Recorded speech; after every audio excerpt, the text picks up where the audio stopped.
Bueno, vamos con la conversación de la noche y estoy aquí en vivo y en directo en los estudios de Noticias en Digital con el señor José Tello Alfaro, analista y básicamente miembro del Instituto Peruano de Derecho Electoral o director de él. Bueno, no, miembro. Okay. Sí. Muchísimas gracias por acompañarnos. Hemos visto ahora el informe sobre este proceso disciplinario que se le va a abrir al jefe de la OMPE, si es que ya no se abrió, al ingeniero Adolfo Castillo. ¿De qué manera? Yo le quería preguntar, y para que el público entienda mejor, ¿de qué manera se habría favorecido al partido Podemos Perú? Extrañamente expeditivo en un proceso que ha sido bastante rápido. Normalmente, ¿cuánto se demoraría algo así? Explíquenos mejor para estar al tanto de lo que viene ocurriendo. A ver, en este caso en particular lo que tenemos, Carla, es una situación bastante particular porque nosotros afrontamos normalmente en un proceso de inscripción de partidos políticos una serie de etapas. Tú empiezas con la competencia electoral y va hacia, digamos, lo que puede ser el acopio de firmas, el cumplimiento de los requisitos que manda la ley de organizaciones políticas, por ejemplo que hay un acta fundacional, se constituyen comités a nivel nacional en gran parte del país, ¿no? Que hayan, por ejemplo, ciertos requisitos por parte de los fundadores, ¿no? Uno de ellos, por ejemplo, que no esté vinculado con el terrorismo. El más importante, lo que te estoy mencionando, ¿no? Que no tengan, digamos, vinculaciones con terrorismo ni narcotráfico, pero además, evidentemente, se busca, pues, de que estos partidos... O sea, que sea un partido serio y decente. Bueno, a ver... En la medida de las posibilidades. En la medida de lo posible, ¿no? Porque también hay que tener bastante claridad de que el proceso de inscripción es convocante, ¿no? ¿Qué significa convocante? Convocante, ¿por qué? Porque requerimos un 4%, por ejemplo, de firmas de adherentes y además necesitamos... ¿Cuánto representa el número 4%? 750.000. 750.000. ¿Antes cuánto era? Claro, mucho menos, porque hablamos del 1%, el 3% y el 4%. Okay. Pero nosotros a lo que vamos es a que esto, los requisitos se han ido, digamos, poniéndose mucho más rigurosos con el tiempo, ¿no? Porque lo que se busca de alguna otra manera en el Congreso es de que haya, y hace un temperamento no solamente de este actual Congreso, de este quinquenio, sino de los anteriores, de alguna otra manera como que ir acotando un poco más el tema del acceso a la condición de organización política que esté expedita a participar en un proceso electoral. Para mejorar la calidad, supuestamente. Pero no se mejora. Pero no se mejora, una cuestión muy particular que si gusta lo podemos desarrollar, que es el hecho del caudillismo, la falta de circulación de élites que hay, el bajo nivel de institucionalidad, producto también de la baja democracia interna, que no solamente es el hecho procesal de escoger candidatos o dirigentes cada 4 años, 5 años, sino que además también es el hecho mismo de que no hay una vía partidaria orgánica. Por eso es que tenemos partidos familiares, por eso es que tenemos partidos... Ok, ahora vamos a pasar a eso, pero me encantaría, para cerrar el círculo, sobre el tema de este partido, Podemos Perú. ¿Qué habría hecho de mal ese partido y qué habría hecho de mal la OMPE para que el señor director de la OMPE o jefe de la OMPE, ingeniero Adolfo Castillo, lo estén procesando en este momento? Aparentemente, no, porque hay que darle beneficio a la duda, hay un proceso en curso. El jefe de la OMPE habría facilitado, a través de algunos funcionarios que están hechos de paso, también afrontando un proceso administrativo disciplinario dentro de la propia OMPE, habrían tenido un trato especial, preferencial, diferenciado. ¿Diferenciado? ¿En qué consiste esa diferencia? ¿En tiempo? Sí, por líneas de tiempo, por el tema también de la inobservancia de algunos requisitos que ha sido materia también de una denuncia pública. El hecho de que también algunos funcionarios hayan tenido ciertos gestos con, digamos, con dirigentes, promotores de la organización política todavía en proceso de inscripción, que es el Partido Podemos Perú. Además también hay una situación un poco particular en el Consejo Nacional de Magistratura, porque justamente había un consejero, el doctor Noguera, que habría o tendría algunos vínculos cercanos con el presidente fundador del Partido Podemos Perú. Entonces, claro, la situación es un poco engorrosa. ¿Qué nos muestra eso? En cuanto al organismo electoral, ¿no? En este caso de procesos electorales, la OMPE. Nos muestra que están a prueba.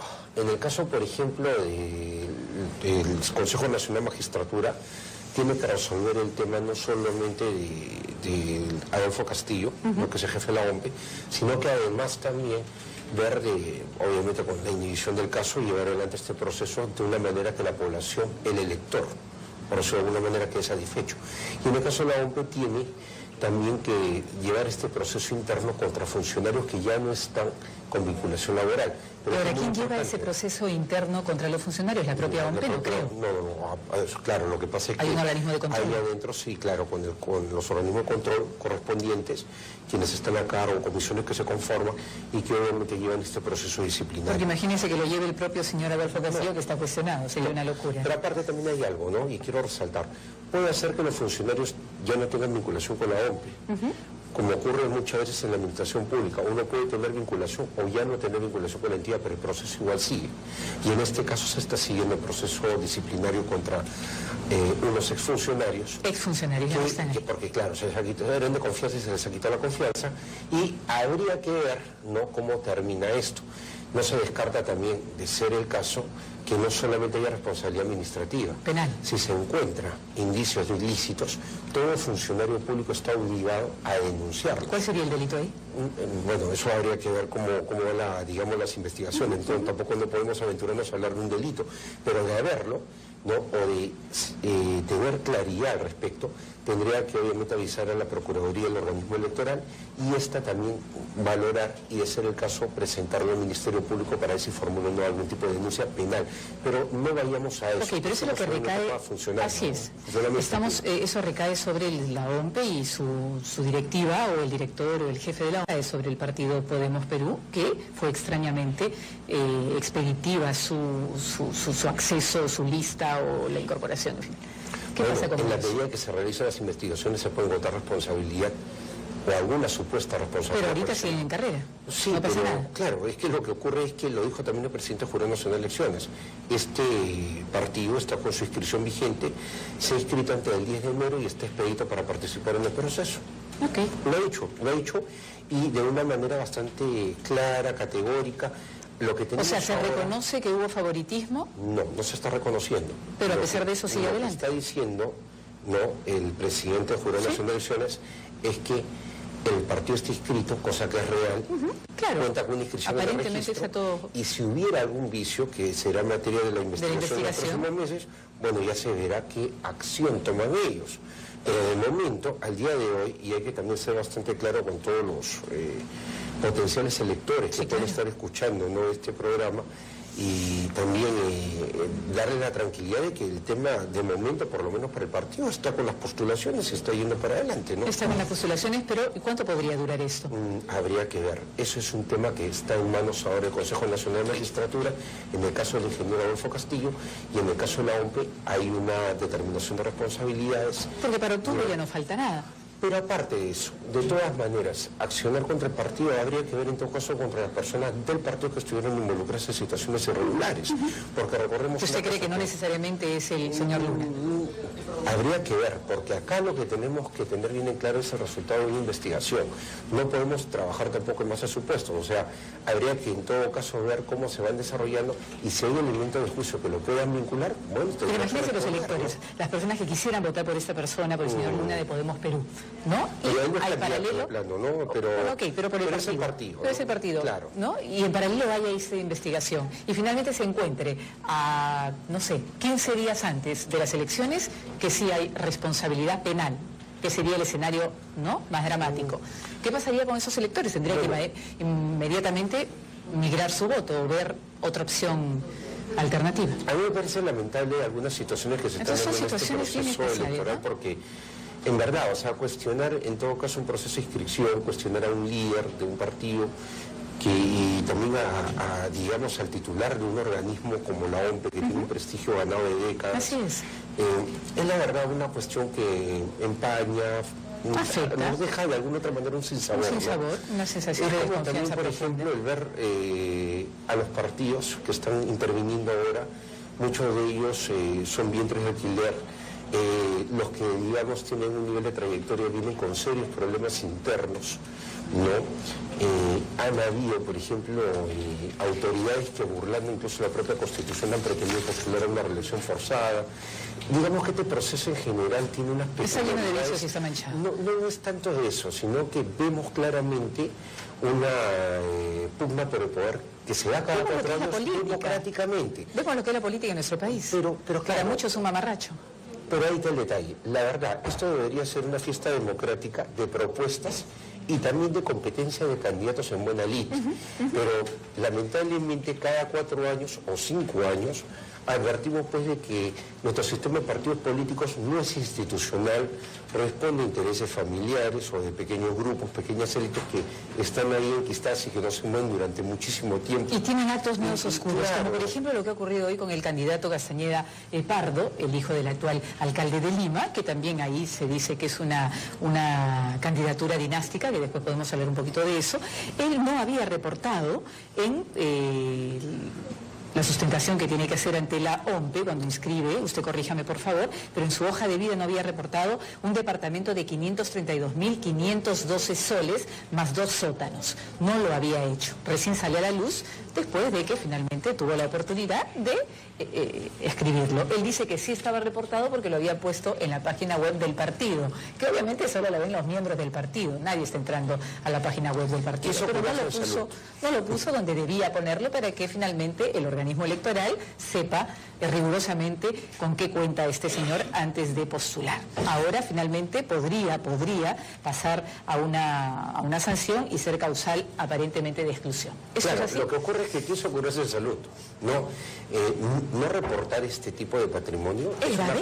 Es una causal de exclusión. ¿Por qué? Para que el público entienda. Porque ¿Por qué la norma es bien clara. La exclusión de candidaturas, por ejemplo, se dan por omitir información en hoja de guía o dar declaración falsa. Una de ellas es el tema de bienes y rentas. Claro. En este caso en particular no puede uno olvidarse de... Además de pequeño detalle, ¿no? Un departamento de más de 500.000 soles, ¿no? Así es. Bueno, que es digamos, un valor nominal, puede la propiedad tener mayor costo, pero ese es un tema que va aparte, ¿no? Lo que interesa es dejar advertir que había omitido esta información y que podía más adelante la autoridad electoral, con un simple cruce en registros públicos, sacar esto a la luz y pedir... ¿Cómo que lo ha hecho? No, él agarra y decide él mismo presentar la documentación y decirle que se le olvidó de incluirlo. Obviamente, y es un criterio que hay que respetar al jurado electoral especial, le dijo, ¿sabes qué? Esta presentación es extemporánea. ¿Fuera de tiempo qué? ¿Por qué? Porque tú tenías hasta el 19 de junio, o hasta la fecha que te inscribiste, ¿no? Para poder, presentar todo en regla. Me vienes ahora de manera extemporánea y para mí esto es improcedente, tu pedido. Entonces... Declaró ya improcedente la solicitud de subsanación, porque esa es una solicitud de subsanación. Yo quiero subsanar un error que cometí. Y no solamente ahí, sino que activó ya el jurado electoral especial el mecanismo de la exclusión. ¿Por qué? Porque la resolución señala que ahora nos vamos a ceñir a lo que indica el artículo 39, referido a la exclusión del reglamento de inscripción de candidaturas para elecciones municipales. Entonces, ahí nosotros tenemos pues una situación bastante... Ahora, ¿sería causal o es causal? Es causal, no sería. ¿Qué significa que es causal? ¿Que el señor podría salir de carrera en las próximas horas? Especial. Y es más, podría ir en apelación y el Jurado Nacional de Elecciones veamos qué cosa podría decir al respecto. Porque el Jurado ¿Qué sería Nacional lo correcto de acuerdo a ley? Lo correcto de acuerdo a la ley, acá lo que hay que valorar son dos cosas, y de la manera más objetiva. Él ha incumplido un mandato normativo. La norma del reglamento electoral preveía expresamente que él tenía que hacer y además todos los candidatos tienen sumamente claro eso, antes de arrancar una... Si no, podía ser excluido. Ahora, habría que en todo caso, y eso ya corresponde a la autoridad electoral, valorar el hecho de que al advertir esa situación se fue y trató de subsanar. Pero ese es un tema que tendría que valorarlo la autoridad electoral. ¿Por qué? Porque lo que decía puede ser un precedente, no solamente para el señor Castañeda Pardo, no nos quedemos ahí, podría ser, es más, sería a nivel nacional. Por ejemplo, hace poco, con este tema de la no reelección inmediata, hubo una resolución de Ucayali, caso Purus, caso de Domingo Ríos Lagos, el alcalde provincial que iba a la reelección. Y el jurado sacó una norma, mejor dicho, una resolución con criterios de aplicación para todos los jurados electorales especiales sobre esa materia. ¿Qué decía? Acá podría haber también algo parecido. ¿Qué decía en relación a ese tema de la reelección? En el caso de la reelección, dejaba en claro varias cosas. Una de ellas, por ejemplo, que todas aquellas autoridades, en este caso alcaldes, que habrían sido elegidos en 2014, no podían ganar la reelección. Incluso aquellos que estaban, por ejemplo, vacados. También aquellos que habían sido revocados. Uy, el señor Castañeda fue revocado. Bueno, en su momento. El tema, no, pero como regidor. Como regidor, sí. Alcalde de la relación media. Okay. A lo que vamos es a que se genera una serie de supuestos, 8 en total, donde, por ejemplo, da a entender claramente que bajo ninguna modalidad todo aquel que fue electo el año 2014 definitivamente... Y eso alcanza a nivel nacional, o sea, si sirve para uno, sirve y se replica para todos. Es más, los jurados electorales especiales, en momento de atender estos casos, tienen que citar esta resolución que es la 442, ¿no? Entonces, está bien, podría haber algo, y sería bueno de que en este caso de Castañeda Parro, no haya un criterio, o sea, desarrollen un criterio como lo podrían desarrollar también en el caso de Enrique Cornejo, ¿no? Esa resolución que ha salido... ¿Qué pasó? Porque con Enrique Cornejo parece que ya procede. El Jurado Nacional ha declarado nula la resolución del Jurado Electoral Especial. O sea, el Jurado Nacional de Elecciones le enmendó la plana al Jurado Electoral Especial, ¿algo así? Claro, le ha dicho, vuelve a resolver. Pero acá hay un detalle, Carla, ¿ya? Y eso es lo interesante de esta resolución que aún no la conocemos. Porque se ha dado... de la resolución del caso Enrique Cornejo. ¿Ya? ¿Por qué? Porque se ha dado el sentido del fallo. Se ha dicho claramente que tiene que anularse, se anula la resolución de primera instancia que tiene que volverse a resolver. Pero el contenido del fallo va a darnos algunos alcances, algunos parámetros, algunos criterios que el Jurado Nacional de Elecciones ha empleado justamente para declarar nula esta resolución y que se vuelva a resolver el caso. Y ojo. Y esos alcances son importantes porque pueden servir para otros casos, podría generarse también precedente para otros. Y ordenaría un poco el tema de los criterios jurisdiccionales.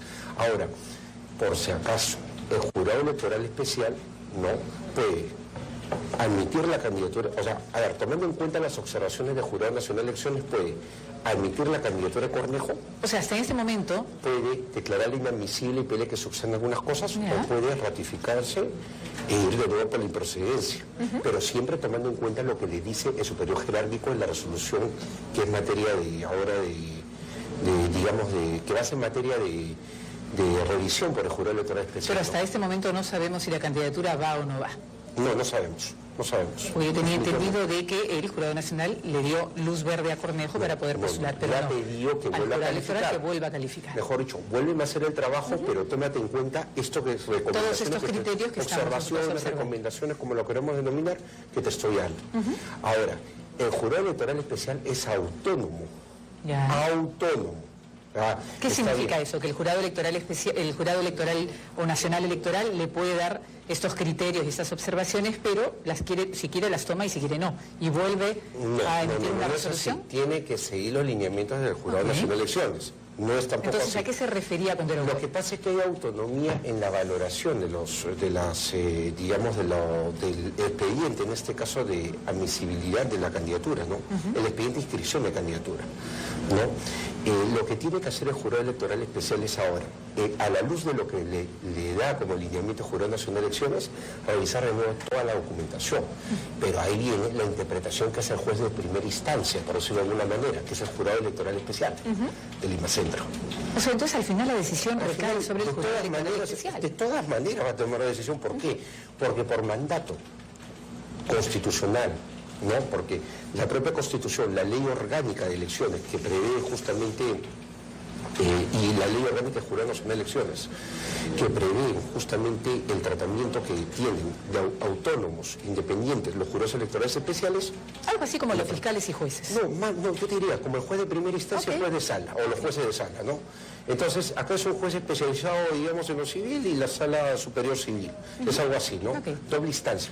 Pero la doble instancia o la pluralidad de instancias justamente queda asegurada con eso, con el respeto de la sana crítica del juzgador en primera instancia y de los juzgadores en segunda instancia. Y de acuerdo a su experiencia, ¿los jurados electorales especiales son laxos a la hora de definir o son más bien rígidos con la norma?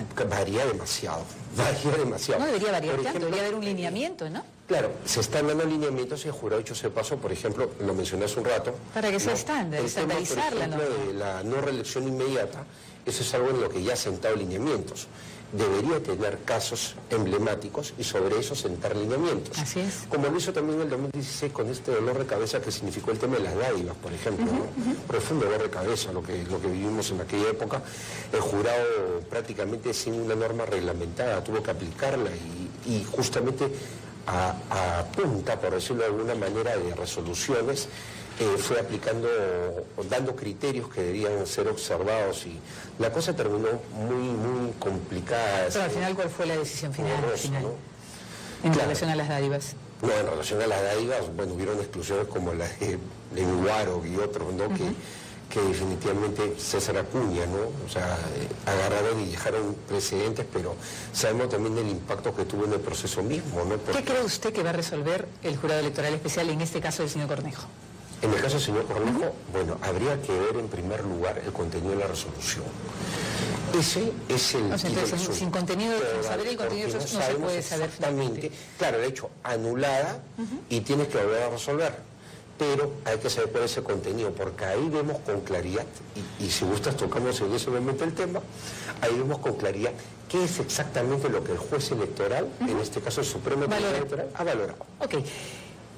Salió una denuncia el día de hoy contra el señor Reyardo, ¿no? Que se le acusa de un conocido cantante de nuestro país que le debe plata, $100.000 por conseguir inversionistas para una empresa suya que hasta el día de hoy no le devuelven. Este tipo de denuncias sirven algo porque son denuncias más que nada, ¿no?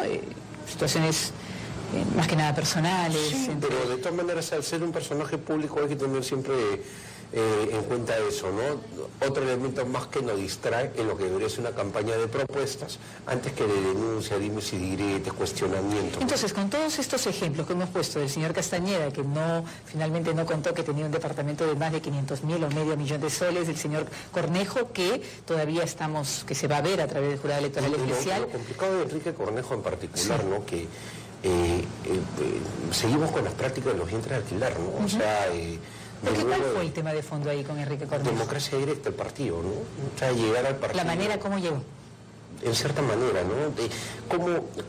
A ver, el discurso de él en buena cuenta era como que renovar el tema de la política y hacer una política, digamos, diferente, formar una organización, no logró hacerlo, pero al final recurrió pues a lo que durante mucho tiempo criticó, ¿no? Que es el hecho de usar un vientre de alquiler, un partido, ¿no?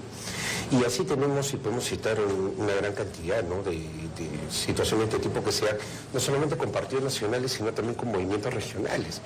Nuestra política adolece de institucionalidad.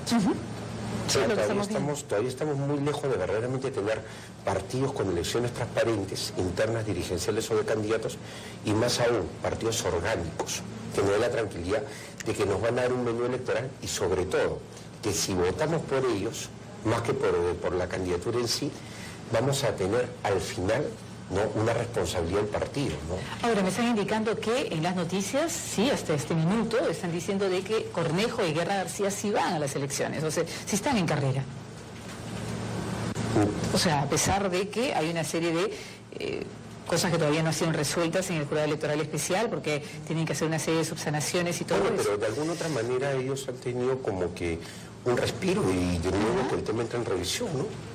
Ok, pero siguen candidateando, o sea, siguen en carrera hasta que se resuelva. Claro, tiene que resolverse. O sea, no es que hacen un alto en sus actividades proselitistas, por decirlo así, sino siguen avanzando y finalmente... Es como los candidatos cuando les colocan una tacha, pueden estar deshojando margaritas, literalmente esperando a que resuelva la autoridad electoral. No, ellos siguen con lo suyo. Y hay otras personas que no, que esperan por tener una tacha y siguen haciendo su campaña y la autoridad electoral finalmente resolverá, ¿no? A ver, vamos a ver qué dice Enrique Cornejo en su Twitter. El Jurado Nacional de Elecciones ha declarado nula la resolución del Jurado Electoral Especial, lo que estábamos hablando, sobre improcedencia de mi candidatura. Se ha hecho con justicia y se ha actuado con legalidad.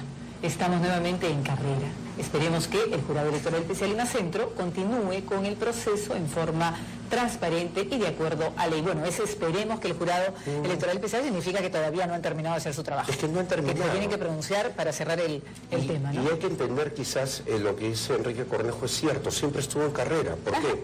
Porque incluso ya con la improcedencia, antes de que presente su apelación, él tenía hasta 3 días para apelar. Si no apelaba ya salía de carrera. Okay, pero apeló. Porque no ejercía la pluralidad de instancias. O sea, pero apeló y sigue en carrera. Y siempre está en carrera. O sea, él siempre está en carrera y ahora sigue en carrera. Va a una calificación, la cual obviamente pues tendrá el rigor de dos cosas, ¿no? Lo que decía, en este caso, la autoridad electoral en primera instancia, que es el Jurado Electoral Especial de Lima Centro, y además los criterios que debe haber colocado en su resolución el Jurado Nacional de Elecciones, la cual, dicho sea paso, le va a ser notificada al Jurado Electoral Especial, se va a conocer en breve. Entonces este señor seguirá en carrera como los otros, sí, y finalmente, dependiendo de lo que resuelva el Jurado Electoral Especial, si más adelante está se retira o continúa. Porque después de que, digamos, si se resuelve que se admita su candidatura y entra en la lid, va a tener de tomarse un periodo de tacha. Podría ser tachado.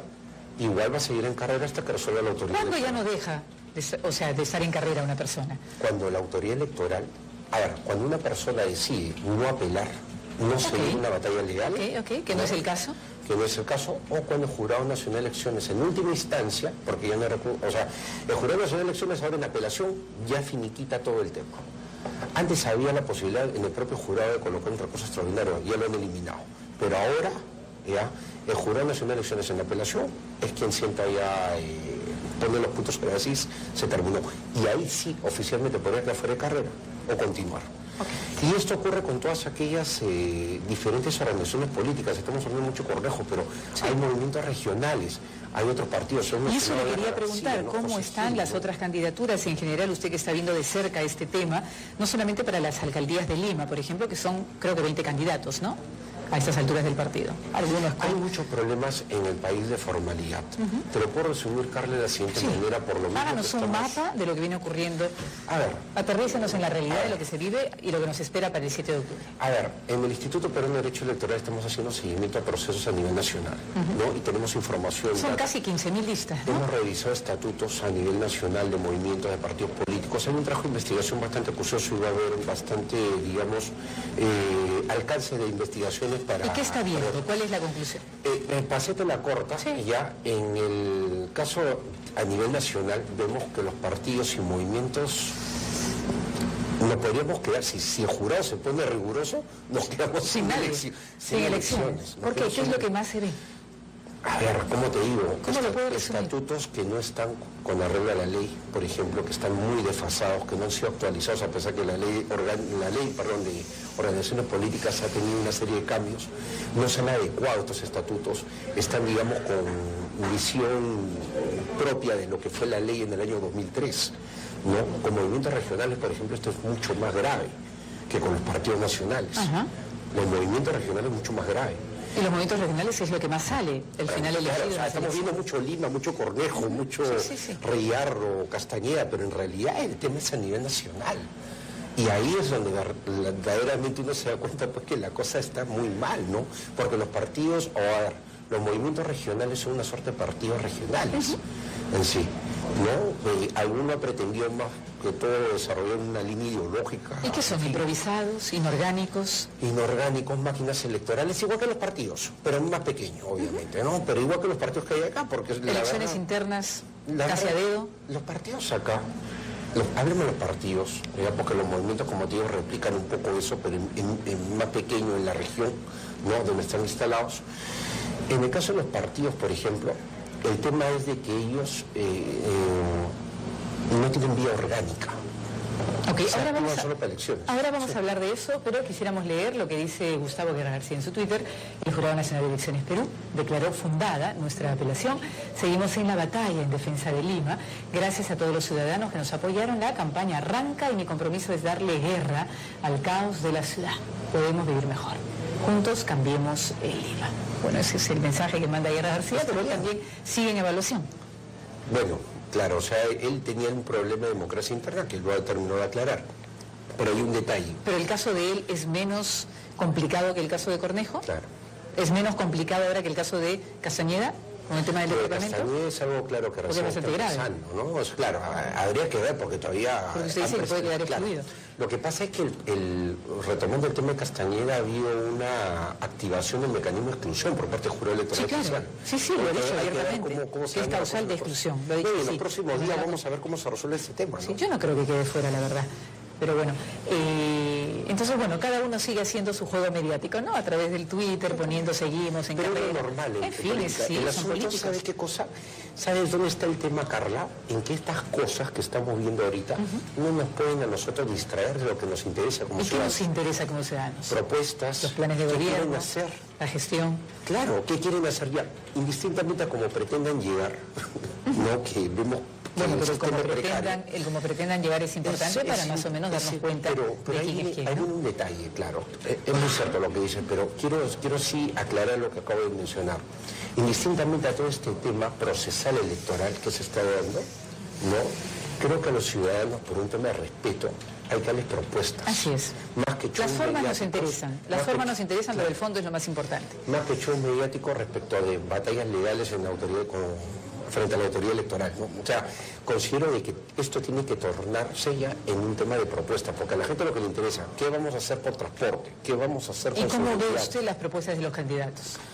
Bueno, hasta el momento no veo... Todos más o menos es pura demagogia, ofrecen mucha cosas que no van a demagogia, cumplir. ¿no? Hay más de un candidato ahí que está ofreciendo prácticamente cosas que le competen al gobierno central, ¿no? O sea, prácticamente parecen que están hablando de ministerios y no de municipalidades. En general, ¿no? Oímos un poquito los nombres, ¿no? Porque a lo que vamos es a que son temerarios en cuanto a las propuestas. Yo por ahí leo a veces cuando dicen vamos a llevar agua a las alturas, 4,5 millones de personas, y posiblemente a las alturas el agua nunca llegará. El tema de las mujeres desprotegidas, que es un tema muy sensible, sin embargo lo están utilizando en la campaña como si fuese pues el Ministerio de la Mujer y Población Vulnerable. Sí, claro. Sí, claro, o sea, ahora es el tema prácticamente no, que y nos eso conmueve está a todos, mal, pues, porque ellos tienen una función como gobierno subnacional, municipal, provincial o distrital. El gobierno nacional tiene otras funciones. Que se pueda coordinar es muy diferente a que se pueda, digamos... Entonces, ¿qué de demagogia? ¿No? Se promete más de lo que se puede cumplir y se meten en roles que no les competen ni les corresponde. Claro. Y no hay, digamos, una visión de ciudad. ¿Por qué? Porque ciudad no solamente seguridad ciudadana como algunos candidatos enarbolan y exageran. ¿Qué es lo más así exagerado y lo más disparatado que usted ha leído? A ver, más que entrar en eso te digo algo, lo que me gustaría escuchar, una visión sistémica, algo amplio, donde me incorpores no solamente temas de seguridad, sino me veas desarrollo territorial. Lima es una ciudad que es un caos. Si uno lo ve desde un punto de vista urbanístico, es un caos. Además crece en base a invasiones. Es también inorgánica, es caótica, desordenada. Cada distrito es muy mal administrador de su territorio. Por ley orgánica, un distrito, no una municipalidad distrital, administra su territorio. La provincial también irá alineamientos al resto, a los distritos que están en su jurisdicción. Sin embargo, eso no se da en la práctica. No existe, digamos, un consenso por tener una Lima articulada. No hay un plan de crecimiento, Claro, entonces, ¿qué pasa? Eso, por ejemplo, es grave. Y si le sumamos el tema de transporte, le sumamos otras cosas más, la conurbancia que hay, por ejemplo, con el Callao, ¿no? Con Guarochirí también. Si uno va hacia la zona este de la ciudad del noreste, ¿no? Uno ve que con Guarochirí hay una conurbancia, ¿no? O sea, ya están totalmente... esa es la realidad. Y ahí, por ejemplo, el transporte, ¿cómo lo regulas? Tienes que tratar con la provincia del Callao o la región Callao y tienes que tratar con Guarochirí, ¿no? Que está también ya en otra región, dicho sea paso. O sea, en realidad tienes que tratar y tienes que desarrollar políticas en transporte, pero mucho más... ¿Y usted qué considera? Que porque usted ha leído a fondo estos temas y más o menos, imagino, ha revisado los planes de gobierno de cada uno de los principales candidatos, ninguna propuesta se ajusta a una realidad a través de un desarrollo sistémico como usted lo está planteando? Me gustaría antes de darte una respuesta categórica, escucharlos. Y lo que me gustaría... ¿Debería haber un gran debate entre todos? ¿Una presentación donde cada uno proponga sus...? Y debería haber no una, sino varias. Y a lo que vamos es a lo siguiente. Posiblemente la haya, ¿no? Para todos. ¿Es obligatorio del Jurado Nacional de Elecciones o de la OMPE proponer un debate? Que lo que pasa es que el debate es simplemente, tú lo aceptas, no te pueden obligar al debate, pero hay un compromiso, claro, hay un compromiso de los candidatos de participar en un debate. Pero hay un detalle, ¿no? Pero no están obligados a hacerlo. Claro, pero hay un pacto ético, ¿no? Entonces existe un pacto debate y todo ello. Pero ahí viene el tema, ¿no? Antes de ver batallas legales, como te decía, antes de ver dimes y diretes en los procesos de inscripción de candidaturas o de potenciales tachas que pudiesen haber. Sí, deberíamos saber qué pueden hacer y qué van a hacer. Y es más, viendo lo que puede ser el tema de gestión pública, me interesaría escuchar propuestas y de la propia boca de ellos, más allá de lo que puedan decir su plan de gobierno. ¿Por qué? Porque su plan de gobierno pueden decir maravillas. No, me gustaría votar por alguien que me pueda traducir su plan de gobierno, que es tan técnico, en cosas sencillas que yo me van a servir. Puedo entenderlas. Perfecto. Como cualquier yo creo que ciudadano. es lo que queremos todos. Y yo imagino que en algún momento se hará. Habrá una presentación de cada candidato y van a hablar, imagino, por temas, ¿no? Esta las propuestas que tiene.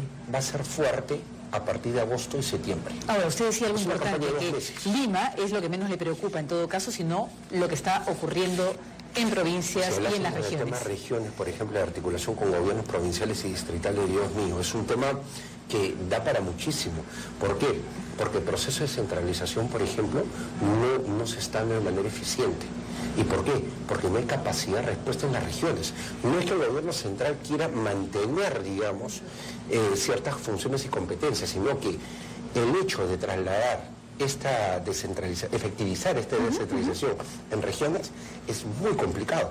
Mira, para darte un ejemplo, si el tema de educación en una determinada región lo quieres, digamos, descentralizar plenamente, tienes que crear la maquinaria equivalente a un ministerio en esa región. Así es. Pregunta, ¿hay capacidad en esa región? Es bien difícil. Es bien difícil.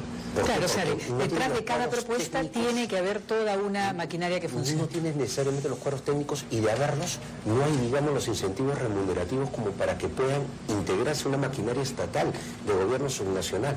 Y eso, por ejemplo, hace que nosotros tengamos regiones que obviamente tienen la buena intención de seguir con un proceso de descentralización, pero que en la práctica no se da. Sí, que no se da y que posiblemente ellos quieran hacerlo, pero no cuentan con las herramientas para hacerlo. Podríamos hablar de horas de esto. Como te digo, el tema a nivel nacional es complicado, pero solamente permíteme concluir con algo. Sí. Y es el hecho de que votemos, por favor, por quien nos dé propuestas, y propuestas reales. Propuestas viables. Aquellos que nos suene raro, por favor, luz de alerta, y por favor, investiguen a sus candidatos. Hay herramientas como el voto informado de Jurado Nacional de Elecciones y también Google, ¿no?, que siempre ayuda con alguna otra cosa, ¿no? Perfecto, le agradezco muchísimo, señor Tello. Gracias por habernos acompañado, el señor José Tello, del Instituto Peruano de Derecho Electoral, que nos ha dado luces sobre este complejísimo tema que es las elecciones regionales y municipales 2018, que se realizan el 7 de octubre en nuestro país. Nos vamos a la pausa, regresamos con más aquí en Noticias en Digital.